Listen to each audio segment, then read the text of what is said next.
Hi, this is Matt from tracymac.co.uk, and here's the Panasonic Lumix TZ4, which is one of the newer Lumix cameras from Panasonic. This one is the TZ4, which has a 10 times optical zoom and also a 28mm wide angle function. So if we just unpack the camera initially, on top we have a CD with some software and the USB driver and the manual. I have a series of cables which we'll look at in just a second. Let's take a look at the camera itself very quickly. And not the smallest of cameras, but bear in mind that it does have the 10 times zoom, but let's look at that in more detail in just a second. So we also have a number of cables which we'll look at very quickly. We have a video output cable with a proprietary connector on the other end so that we can output to TV along with audio. There's a USB cable again with a proprietary connector on the other end. Okay, so also in the box we've got the battery, which is a 1000 mAh 3.7 volt battery, which I'll just install in the camera. That goes in the bottom here, like that, which is next to the SD card slot, which is SDHC compatible.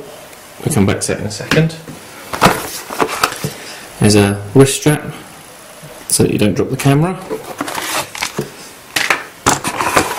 and right in the bottom we have battery charger, and you have to remove the battery in order to charge that. And that goes in that compartment there. Okay, so move all this to one side. Let's take a look at the camera itself.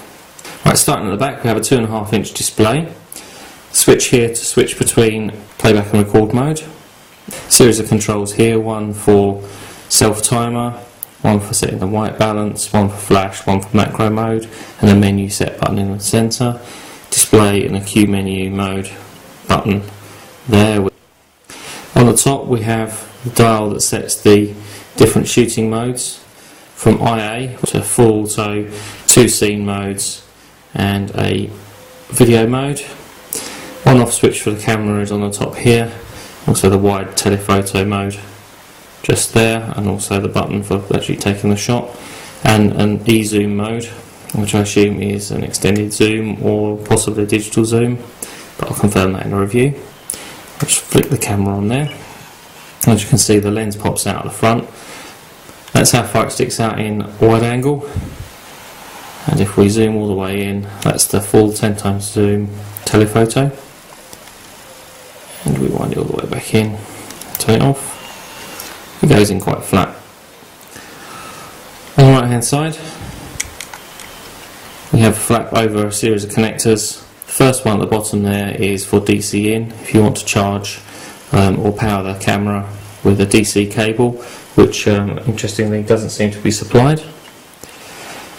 The middle one is for the AV out, so it's for AV out when you're connected up to a TV or similar video source. And the far end one is for component out, which we don't seem to have a cable for that. As I said, on the bottom is where battery and memory card goes, and as is pretty common, there is a screw fix in there for mounting on a tripod. So specification is an 8.1 megapixel sensor, 10 times zoom, goes all the way from 28 to 280 millimeters. It's a Leica lens. ISO setting will go anything from 100 to 1600 ISO, and it has a high sensitive shooting mode at 6400 ISO. Shutter speed from 1/2000th of a second all the way up to 60 seconds. Lots of different shooting modes that are too many to mention on the video here, but I'll list those on the review later. SD and SDHC compatible.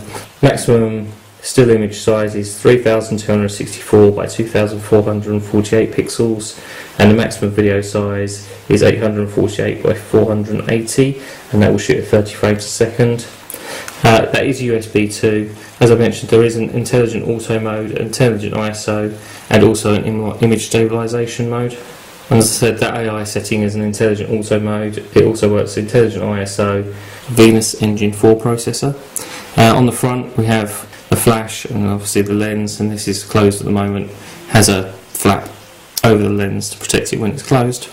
So I'm going to be using the camera over the next few days and hope to have a review online pretty soon.